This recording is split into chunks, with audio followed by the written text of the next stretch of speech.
So thanks very much for giving me the chance to be a part of this very exciting session. This is joint work with Vimal Balasubramaniam, who's at Queen Mary, John Campbell, who I believe is here, and Ben Ranish at the Fed Board, who I believe is also attending the presentation. The portfolio, this paper begins with sort of looking into the question of why portfolios are heterogeneous across investors, and in particular, we're going to focus on households or retail investors in this paper. Now, if you go back to the sort of venerable old CAPM, the model predicts that all investors should hold the same risky portfolio, but diluting it with different amounts of cash. But we know that this isn't actually true. And even if you sort of wanted to push the boat out a little bit further into K-fund separation, this is really far from the truth when you confront the data with these predictions. And so there's been a whole range of different theories that people have put forward to explain why this might be the case. There's obviously theories based on heterogeneous financial circumstances. So there may be different degrees of non-traded income across investors. It may be that investors have different investment horizons, meaning that the hedging demands look different, or it may be that liquidity needs differ across investors. Another class of explanations that doesn't have to do with heterogeneous financial circumstances has more to do with information, beliefs, or preferences that can differ across the set of investors. And so here there's lots and lots of work. I'm just putting down a few sorts of classes of these explanations here. It could be that there are differences in familiarity, return expectations, and as Ralph mentioned, there's an emerging literature on ESG preferences at the moment, of which there are two examples, including one of Harrison's papers. Now, there's a lot of theories, but it turns out that the evidence is a little bit more scattered. And so if we really wanted to sort of take a little bit more of a careful look at these theories, we need to find a way to parsimoniously characterize all of this heterogeneity across the entire cross-section of investors. And so what that's going to require, especially when it comes to dealing with fairly granular portfolio data, is to put some structure on the problem to characterize this evidence on household ownership and on portfolio construction.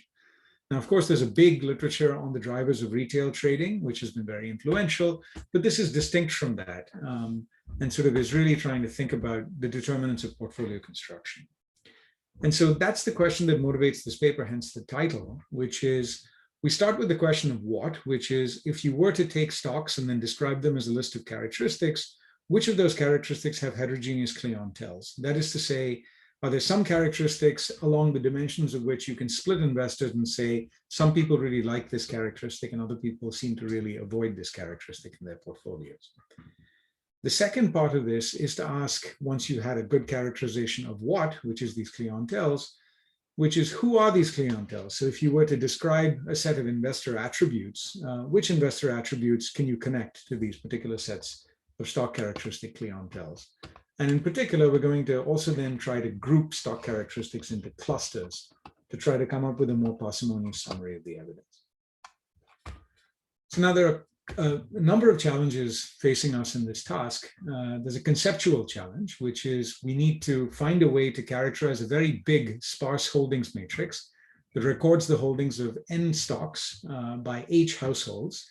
And N and H are both very large. So in our empirical application, we are looking at about 3,100 odd stocks, and we have close to 10 million investors in the cross-section that we study in the data. And so this is a big matrix, and it's also a sparse matrix, because of course, not every investor holds every stock.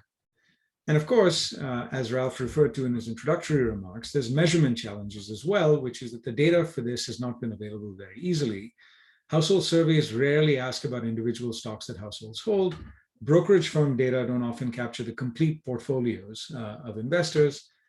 And in other environments where we do have more granular data, like in Scandinavia, for example, there are both intermediated and direct holdings. This doesn't pose a conceptual problem, but it turns out that you can sort of get tangled up in the details of complicating the interpretation of direct holdings, which is ultimately what we're after in this case.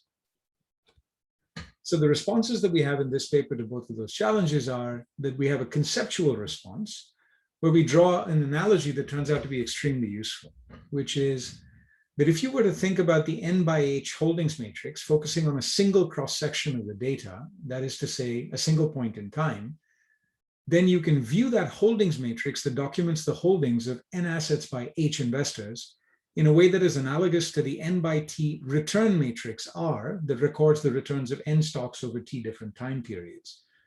And it turns out that if you adopt that analogy, you can run fairly far with this and employ a very rich set of ideas from time series factor analysis that have been used to characterize the N by N covariance matrix of stock returns to look at the N by N co-holdings matrix of the way that investors hold stocks. Now, of course, you need to adapt this methodology for the cross-sectional context that we're looking at, because obviously H is much, much larger than the time dimension that has been considered in the cross-sectional returns analysis. And what's more, the diagonal elements of these matrices matter a lot because it turns out that there's extreme heteroscedasticity in holdings, which is unlike that you normally see in returns. The measurement response that we have is that we go to India, where we have comprehensive electronic records of monthly household level stock ownership. And this is at the stock level, as well as transactions. And we see these data over roughly a decade from 2002 to 2011. And using, in these data, you can see all direct stock holdings of investors, which are aggregated by their tax identification numbers. And what's more, over the period that we study, the mutual fund share is minimal, which means that the complexities of interpretation of direct and indirect holdings simultaneously don't really exist to a large extent in what we're looking at. Now, let me just preview what we find, and then I'll get into the details of what we're studying here and how our sort of techniques work. So the what we find is that the strongest characteristic clienteles, the things that separate investors into different types of groups, are along the dimensions of stock age. Some people really like young stocks and other people really like old stocks. Dividend payingness of a stock. Some people really like stocks that pay dividends and other people avoid them. And share price. People seem to like high share price or low share price stocks, even controlling for things like market capitalization. It's also the case that in India, there are business groups, kind of like chaeballs in Korea, which connect large sets of firms into bigger business groups. And that seems to matter a lot for clientele effects, as do past returns for stocks and the turnover or liquidity of stocks. But it turns out that pharma friend styles like book to market and size have relatively weaker clienteles overall. But when you look into the cross-section of investor attributes, you can find some interesting patterns here. And if we were to just parsimoniously summarize what we find that older accounts seem to hold old and established stocks. Large accounts hold dividend-paying growth stocks that have had high past returns. High turnover accounts seem to hold lottery-like stocks, which are small, low share prices, have high turnover volatility and skewness. And if you look at single stock accounts, extremely under-diversified accounts that only hold one stock in their entire account, they seem to hold young stocks with high share prices and low volatility. These are like mega IPOs, essentially, and they sort of stick with them. And then in the very end, turning back to some of the questions that sort of motivated the introductory remarks, we try to relate these co-holdings to stock returns, in particular to the variances and covariances of stock returns. And we find that characteristics that are correlated in terms of their returns also have high co-holdings. And this suggests to us that there are investor clientele effects on returns, and we show using an auxiliary analysis that it doesn't seem to be squaring with optimal diversification motives on the part of investors. Okay, so I'll tell you a little bit about the data, and then I will work through our methodology and then show you a few facts about co-holdings and returns at the very end. So the data are comprehensive electronic records of ownership at the stock level, aggregated by the tax identification number. These data go from 2002 to 2011, but what we'll do in this particular paper is just to focus on August 2011, where you have 3,103 stocks and 9.6 million retail investors. And yet again, we observe individual stocks in these portfolios, not just the risky share, and primarily, these are direct stock holdings rather than indirect stock holdings. So what do we observe about these accounts and about the portfolios of these investors? We can see a set of characteristics. They're not very detailed demographic characteristics because of the confidential nature of the data that we've been given. But what we can see is the age in months of the account, the size of the account turnover over the past 12 months, the number of stocks they hold, the number of stocks they traded in the past 12 months, and some geographical information, 4 zones, north, south, east, west, and west of India. The portfolio attributes that we see are much more detailed. We can observe the share price of the stocks held, their age, the realized volatility of these stocks, their book to market, market cap, and so on and so forth, all the way out to characteristics like business groups, for example, and we sort of group that into 10 different groups, which are the largest ones in the data. Now, what we're going to do in the rest of this analysis is to take stock characteristics and then just turn them into ranks. So we're going to rank stock characteristics between minus 0.5, that is the lowest ranked on the attribute. For example, on market capitalization, that would be the smallest stock, and 0.5 would be the largest stock with 0 at the median rank. And we're just going to evaluate these within each household's portfolio by using portfolio weights in most of our analysis that I'm going to show you today. So if you were to look at these account attributes of these 9.67 million investors, on average, we're looking at people who have been in the market for 61 months, or roughly 5 years. They have an account size on average of about $11,500, but you can see that there's considerable cross-sectional variation with some very small accounts and some very large accounts. But if you were to multiply that by the ratio of per capita GDP in the US to India, the distribution of these account sizes lies pretty closely on top of the SCF distribution in the US. So if you're worried about external validity, then perhaps that's a bit more reassuring for you. The turnover of these accounts is about 38% on average. They hold about 8.45 stocks on average, but again, there's a lot of cross-sectional variation. And the number of stocks that they trade on average is about 5 in the past 12 months. If you look into the portfolios and you look at the portfolio attributes of these portfolios, these are the tilts on various of these various stock characteristics. So to give you an example, if market capitalization runs between minus 0.5 and plus 0.5, on average, the households, which we're studying in our data, we're not looking at institutional investors in this study, although we do have access to that data as well. These households are basically holding larger stocks that are close to the largest stocks that we can see, which are at the level of 0.5.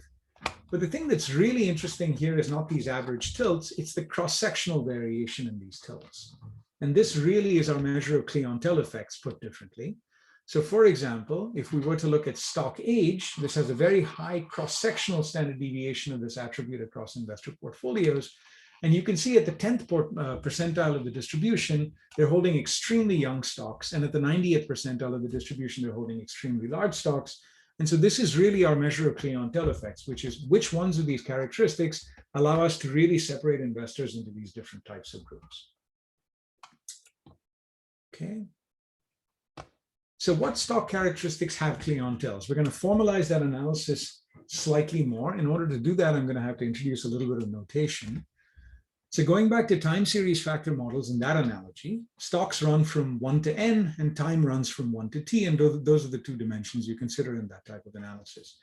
In this case, the additional dimension is investors, which we call households indexed by H from 1 to cap H. We're going to collapse t to a single time period in this case. Actually, one of the things that Ralph said resonates in this data, which is that holdings are very persistent in this context. So this turns out not to be a huge consideration for what we do. So we're only going to work with August 2011, and then we're going to work across the dimensions of I and H. Now, Q for quantum of holdings is an n by h holdings matrix, which has a set of vectors in it, one for each household. And so you're going to have a set of column vectors, h column vectors, one for each household, that lists the stocks that they hold.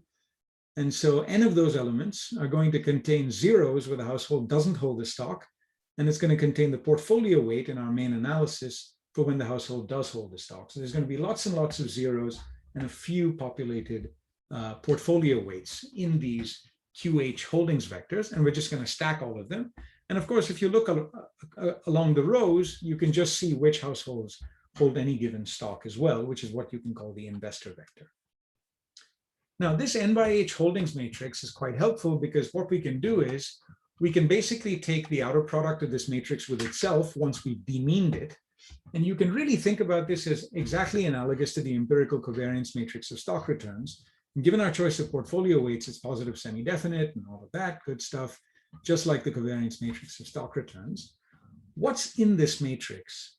The diagonal elements of this co-holdings matrix, which is an n by n matrix, like the n by n covariance matrix of stock returns, captures on the diagonals the variability across investors of individual stock holdings, and the off diagonals capture the covariability across investors of individual stock holdings, which is essentially representing the average propensity for stocks to be held together in portfolios. And that's really quite important. So you've got the off-diagonal elements here, which are very important, and you've also got the on-diagonal elements.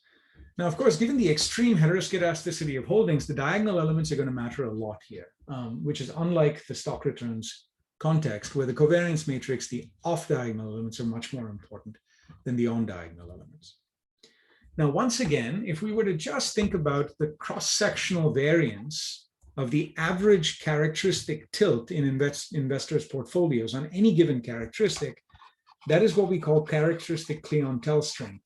So for example, suppose we were to take the average or the market capitalization tilt of every single household and then just take its cross-sectional variance.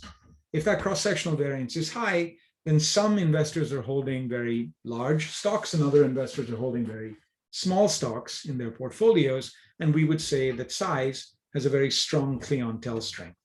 But it turns out that that measure of the empirical variance of that characteristic tilt across households is actually connected to this co-holdings matrix. In fact, it's just C prime co-holdings matrix times C. Now, why is that helpful? It's because that then allows us to take that clientele strength measure and ask, does it come from the diagonal elements or the off-diagonal elements? The diagonal elements tell you whether there's wide variation in the holdings of stocks with extreme characteristic values, and the off-diagonal element contribution to the total clientele strength tells you whether co-held stocks have similar extreme characteristic values in their portfolios. Now, back to the time series context, the diagonal elements are generally much, much lower than the off-diagonal elements, but that's not true here because you have sparse holdings and extreme variability in holdings intensity across different stocks. Now, I should also mention here that obviously you're going to have that these characteristic rank vectors from minus 0.5 to 0.5 are going to be highly correlated across different characteristics. So size might be correlated with share price, might be correlated with other things.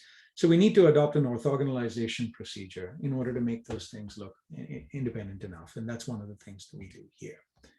So back to why we're doing this, we say that a stock characteristic has a strong clientele effect if the average characteristic is highly variable across investor portfolios. And so we're weighting all investors equally. So these measures are representative of a typical investor, but we can also do this for value-weighted portfolios or portfolios ranked by their extent of diversification or anything you like. And we do some of those things in the paper.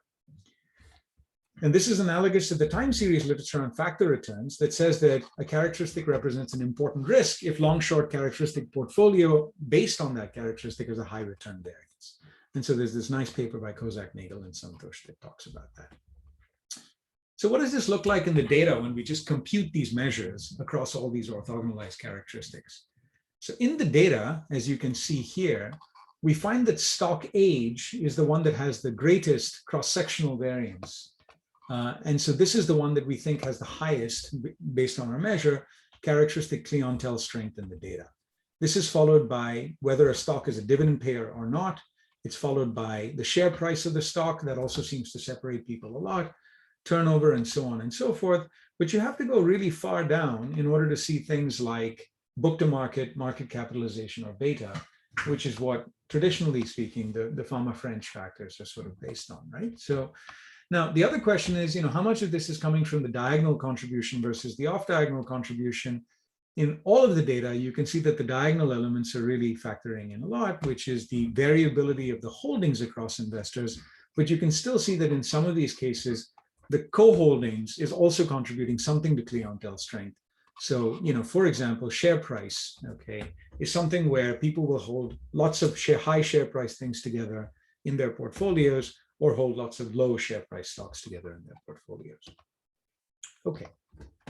So having sort of done this basic look at the data, the next thing we want to do is to really start getting a little bit more focused on organizing the data. So we're going to look at stock characteristic clusters to ask whether investors hold particular groups of characteristics together. So in order to do this, we compress the n dimension, which is the dimension of stocks, into a set of characteristic tilts by just defining from the n by h matrix of stock holdings, what we're going to do is define a K by H matrix for K different characteristic tilts. So for each investor, we're going to compute their average characteristic tilt on each one of these different characteristics, share price, age, and so on and so forth, and just list K of them for every single investor. Okay, so this is going to be measured as the average characteristic tilt for all observed stock characteristics. Now, of course, these things are orthogonalized, again, because, you know, it has to be the case. Otherwise, you might just see that all of these Ks look identical for each H, but we're going to orthogonalize them relative to each other. And then what we'll do is we're going to have a K by K characteristic coholdings matrix, which is like the N by N coholdings matrix, but now at the level of characteristics, and then just extract principal components of this to turn investor preferences into these orthogonalized basis vectors. And so let me just show you what we do and what these characteristic clusters look like in the data. Okay, so these are the characteristics. These are the 9 characteristics we consider: stock age, dividend payingness, stock turnover, realized volatility, share price, and so on. So what are the top 3 principal components that come out of this analysis? The first one, PC1, is essentially telling you that it's old stocks, it's high on stock age, which pay dividends, have high turnover, and have high realized volatility in the past. And it doesn't really seem to load up on any of the other characteristics here. The second thing that sort of organizes characteristics in terms of their clusters that people hold in the data is young, high turnover stocks with low share prices. Okay, you can see that here, high returns, and skewness. And so these are lottery-like stocks. And then the third principal component is essentially dividend-paying stocks, which are growth stocks. There we are, growth stocks with market beta, with low beta, high turnover, okay. Low turnover and high returns. Okay, so that's PC3. So these are the sort of 3 groups that we detect: old established stocks, lottery-like stocks, and dividend-paying growth stocks with low beta, low turnover, and high past returns. Now, who holds these different stock characteristic clusters in the data, which represent the primary source of variance in this characteristic coholdings matrix? Well, we can just do simple univariate regressions, because each portfolio now can be represented as PC1, PC2, or PC3. So you just take all of the PC1 on all of the characteristic tilts, and now I can just tell you what is the PC1-ness of this portfolio, the PC2-ness, or the PC3-ness, and we can just simply regress them on a set of account attributes, which are along here: the size of the account, the number of stocks that are held by the account, the age, and so on and so forth. And what you start to see pretty quickly is that larger accounts hold old established stocks and dividend-paying growth stocks, but they don't hold young lottery-like stocks in the data. And then those patterns look fairly similar for accounts that have high diversification, lots of stocks in their portfolios. Again, they hold PC1 and PC3, but they don't as much hold PC2. And you can see that older accounts are again holding old established stocks, dividend-paying growth stocks, and they're avoiding young lottery-like stocks. What accounts look different? High turnover accounts look very different. They seem to like young lottery-like stocks, and they avoid dividend-paying growth stocks. And you can see that accounts that only have a single stock in them, extremely under-diversified accounts, seem to have very low holdings of old established stocks. In fact, they're going for young, not very established stocks. They're going for non-dividend paying value stocks, and they also like young lottery-like stocks to an extent. And so this really kind of summarizes the data that we have here. If you don't like the analysis at the level of these principal components, what we also have here is an ability to tell you who owns what characteristics by going directly into the characteristic coholdings matrix. And again, along the rows here, you've got attributes of the account: size, number of stocks, age, turnover, whether they're located in the south, the west, or the north of the country. And then here again, you've got these characteristic attributes, also orthogonalized.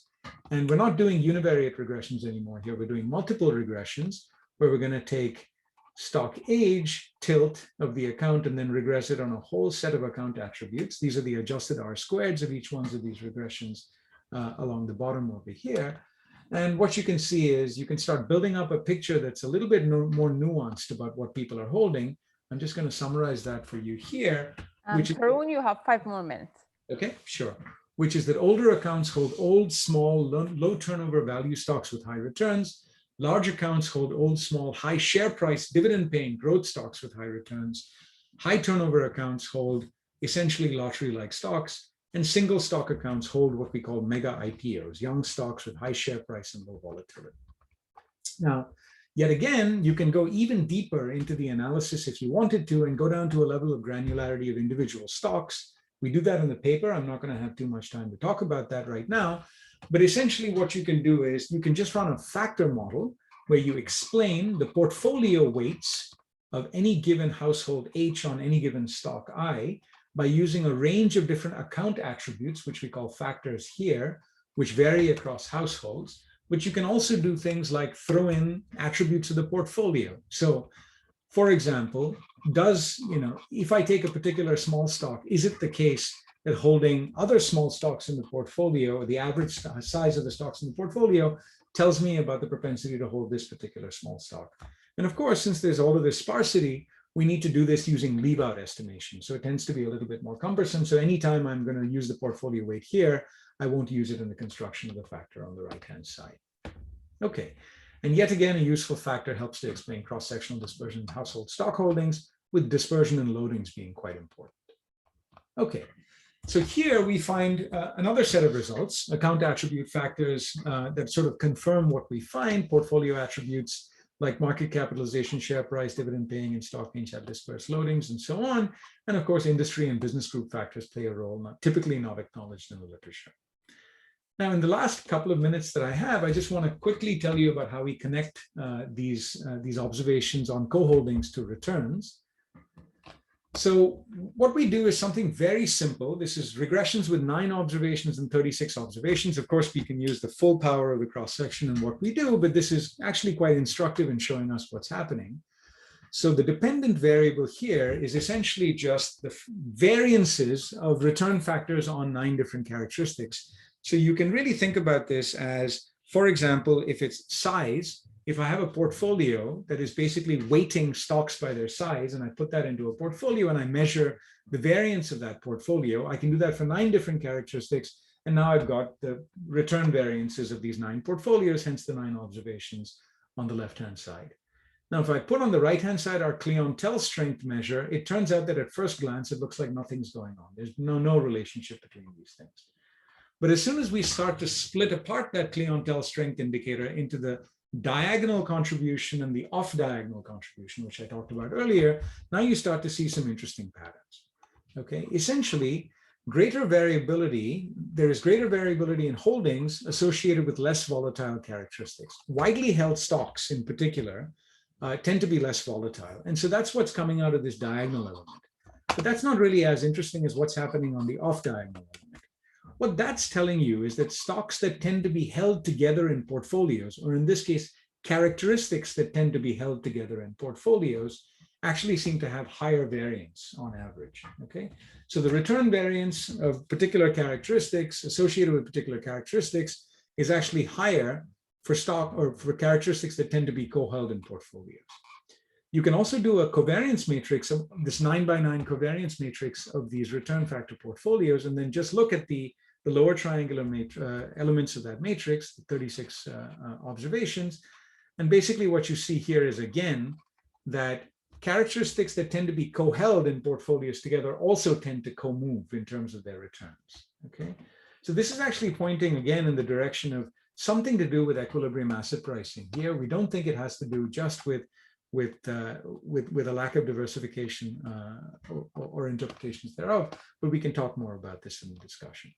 So to summarize this, at the stock level, we find that stocks with high holdings variability, widely held stocks, tend to have low volatilities, but perhaps more importantly, co-held stocks tend to move together.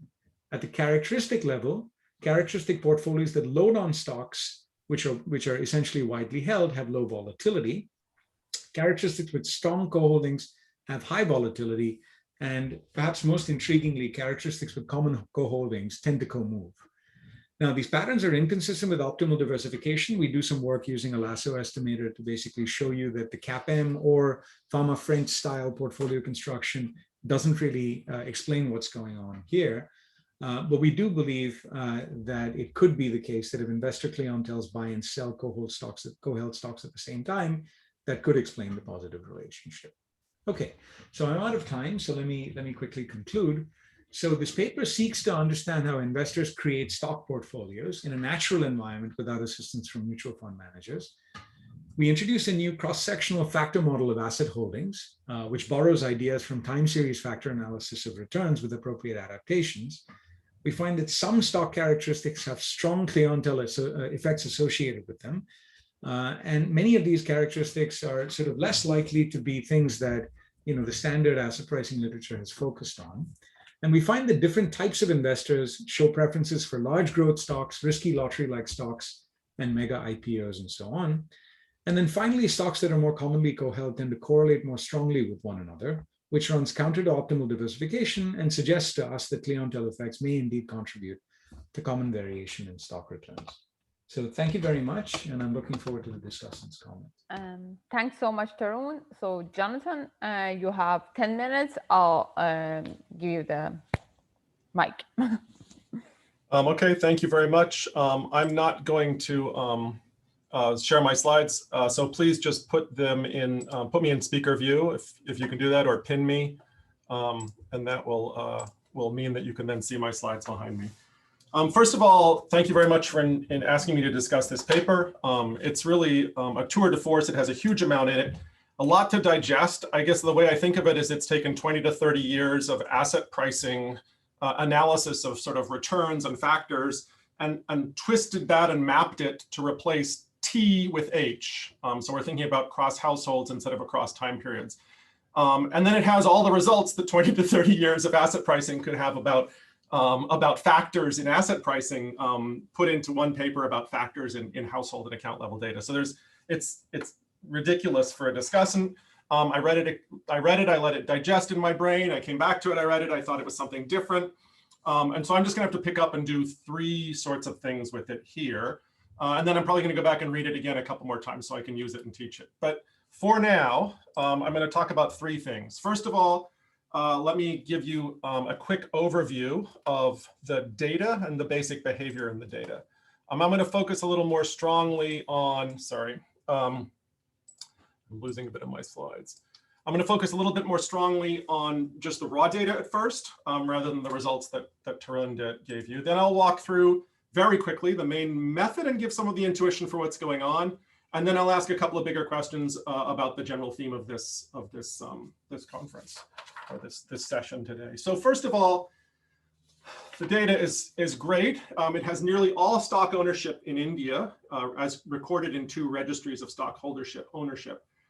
That's 9.7 million accounts, which is a very big number, but actually a very small number relative to the population of India. And about 3,000 stocks, and almost no mutual funds, which is very useful. So while we are still missing certainly other assets that the households own, they're not naturally diversifying or doing the sorts of things that we think households should do via mutual funds. They have to buy and hold stocks themselves. And so any diversification has to be implemented by them, diversification across industry size, so on and so forth. I think that's useful to think about for the substantive stuff that Tarun just went over. There's a good set of measured attributes for stocks.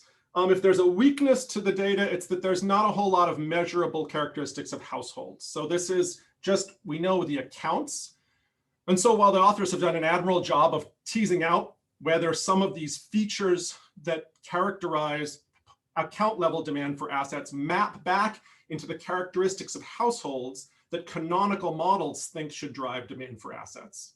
Things like risk, return, hedging motives, risk aversion. Those are more sketchy and hard to get at right now. And then in that sense, I'm thinking this paper is a little bit more of a mathematical roadmap and proof of concept, and also sort of the first big step down this path rather than the final word. And so that's kind of exciting. The account attributes we have really are just age. That's age in months. So most accounts aren't open all that long.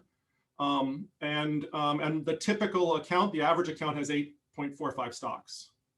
Right, so this kind of, I think of this as the US many, many decades ago, not like the US now. So in that sense, also the lessons at this point are not about what the US looks like. How are these accounts invested?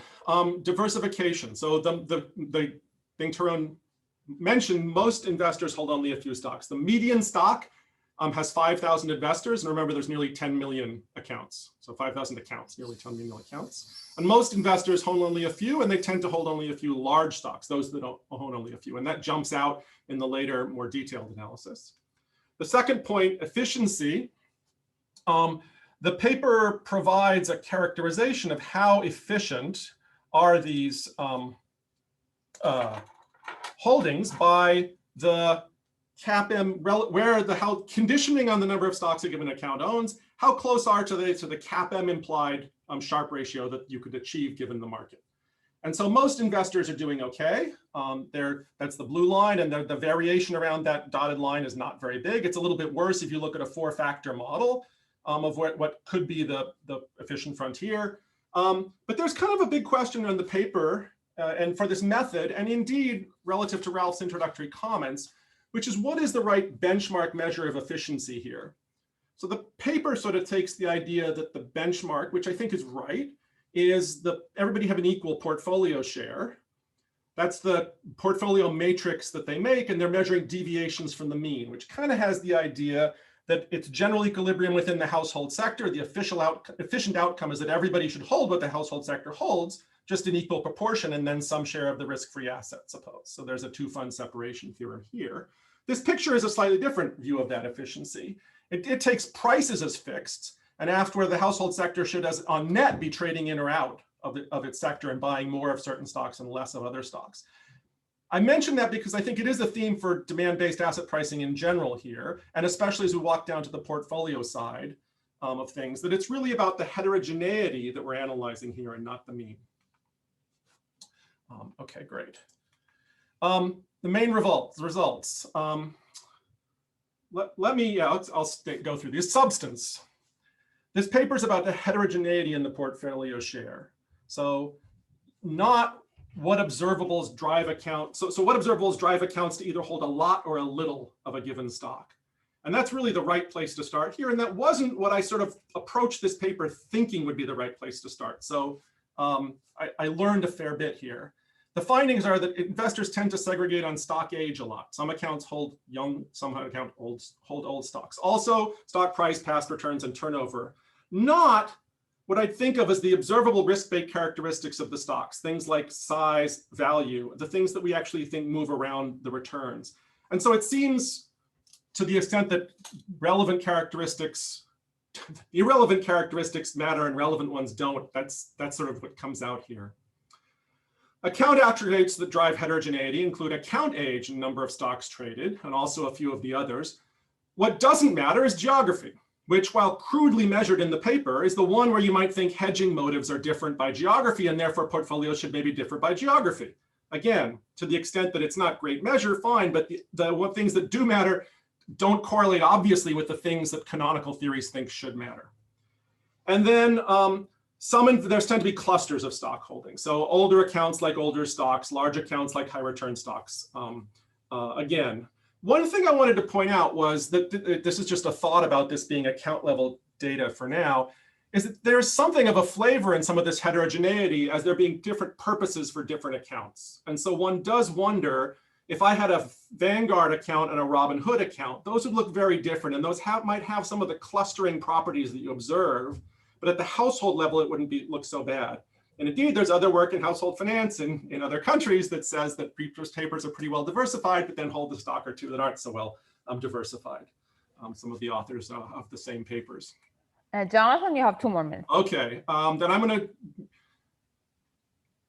use 2 minutes for 2 different things. If I thought, so one of the ways to think through this method is just think about running a regression of a portfolio shares on characteristics in a variety of different ways. The paper, and then taking the variance of the predicted share of that variation. If the characteristics are all orthogonal, then the regression equation, the variance of the predicted or fitted portfolio shares, can be broken up into the prediction parts that are due to each characteristic. That's essentially what's going on in the paper. Okay, I don't really have time to walk through that, but that's essentially what they're doing. And so what we're trying to see is not about this, which you might think is a good way to start, but in fact is a terrible way to start, because you're going to find, for example, that the characteristics that American investors love are big stocks. Why? Because the portfolio share of big stocks is big, and it's a supply, not a demand. This is about heterogeneity, and so it's a really nice separation. Okay. A couple of thoughts about, so that's the actual method, a couple of thoughts about demand-based asset pricing. So canonical asset pricing is demand-based asset pricing. And so what we're doing when we're doing this demand-based one is we're throwing in other characteristics besides risk and return, and besides measures of preferences on the household characteristic side, and seeing whether they work. And so when we're doing that, we're either asking one of two questions. We're either trying to find observables that maybe better measure the things that the theories say should work.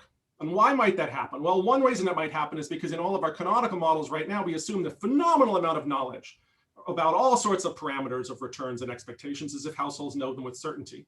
If they don't, then predictable, observable characteristics they might find useful in real time to predict returns. And those might therefore be characteristics that lead us to a better understanding of how much risk and return is understood in real time, and which models are right of the canonical variety. The other version of that is we're looking to understand the ways in which people deviate from the canonical theory, either by using heuristics, which they're using these observable characteristics to implement, or actually having biases, heterogeneous beliefs or differences of other types that lead to a quite different view than the sort of what I would call the revolution of modern finance, which is that we don't value assets for their color, name, paper size, etc. We value them for the consumption they deliver and the risk exposure to that consumption. And so this is really the world that says, okay, how close are we to that? And are these deviations important? And those are, I think, the central questions of this demand-based asset pricing, as opposed to thinking about when we have to make these demand systems, they're giving us some sort of deep structural parameters that we can use as policy invariants to do aggregate experiments or understand QE. Thanks so much, Jonathan. And Tarun, because there are a bunch of questions, I'll first ask some questions, and then hopefully maybe you will have time to also address some of Jonathan's comments. So the first question was posted in the chat. So Petra Singhal from University of Iowa, please ask your question. Oh, hello. Sorry, one more thing. Please don't forget to raise your hands or ask your questions in chat if you have more questions. Sorry, Petra, go ahead. No problem. Can you hear me? Yeah. Okay, perfect. So my question relates to the relationship between the cross-sectional variation in the household heterogeneity and the performance of their account. So whether you also tested which types of accounts from which households actually had, let's say, higher than usual performance, maybe some kind of benchmark adjusted return, directional and lower. And whether you can use some of these account characteristics to predict account performance. Yeah, I mean, that's so thank you for that question. That's not the focus of this particular paper, but it is something that John Ben Ranish and I did in another paper, which is now in AER Insights in 2019. And there, the particular characteristic of accounts that we were looking at that determined performance differentials was the size of these accounts. So what we find in that particular paper is that larger accounts don't seem to have higher just simple mean returns than smaller accounts, but they do have higher geometric average returns. And the reason is essentially because larger accounts are diversifying more efficiently than small accounts. So that's the paper that sort of might help to sort of answer some of those questions about performance. But in this case, what we're really trying to do is to really sort of get at this question of clientele effects. I mean, how do they organize their portfolios, along what dimensions can we group them, is really the concern of this paper. I hope that answers the question. Yeah, definitely. Thank you. Okay, great. So the next question is from Dmitry Muraviev from Michigan State. Dmitry, sorry if I mispronounced your last name. So you should be unmuted. Oh, perfect. So my question is about the supply of information. So do you know what information brokers typically display in India? So if it's something vague, for example, CEO's age, we would expect investors to use whatever information is available. Thank you. Great paper, by the way. Thank you. I think that's a really good question. I mean, I think, what we're doing here is sort of providing a general methodology to extract what seems important in the data. And it's pretty clear that things like age, share price, and so on come out being dimensions that are important to organize sort of the cross-section of, or to explain the cross-section of holdings. What we haven't done yet is to sort of go back to the microeconomics of why those particular things work the way they do. And it may well be that one hypothesis is that the information that's demonstrated and that's sort of exhibited through broker networks or something along those lines has something to do with the organization of these portfolios along these dimensions. I mean, this is the sort of thing, I think, this is the sort of question that we're really happy for people to ask. Once they, so we wanted to establish these facts, and then we'd like people to kind of, go out there and sort of spend some time really filling in the blanks in a way, which we haven't done in this particular exercise. But thank you for that question. Okay, great. So Tarun, I guess now this is a good time that you answer like Jonathan's comments. Yeah. Sure. So first of all, I think this is great. Jonathan, thank you for your reactions. I could see that you have, a lot more slides than you had a chance to present. So I'm looking forward to digging into those. I mean, you've really returned the favor. I know that this was a tough paper to read and a dense paper, but we will now have to dig into your dense slides and sort of really spend some time thinking about those carefully. But I do agree with the last thing that you said, which is that I think having, at least as a first pass, certainly for household finance, understanding how how households construct portfolios, even just having a descriptive understanding of those kinds of things and sort of understanding what factors motivate them or what incentives drive them to hold portfolios in this way seems to us to be a first step before one can go into more serious policy analysis of any type. And I fully agree with that. But yeah, I mean, as far as the other comments are concerned, nothing to disagree with. We have lots of work to do, and we'll follow on. So thank you.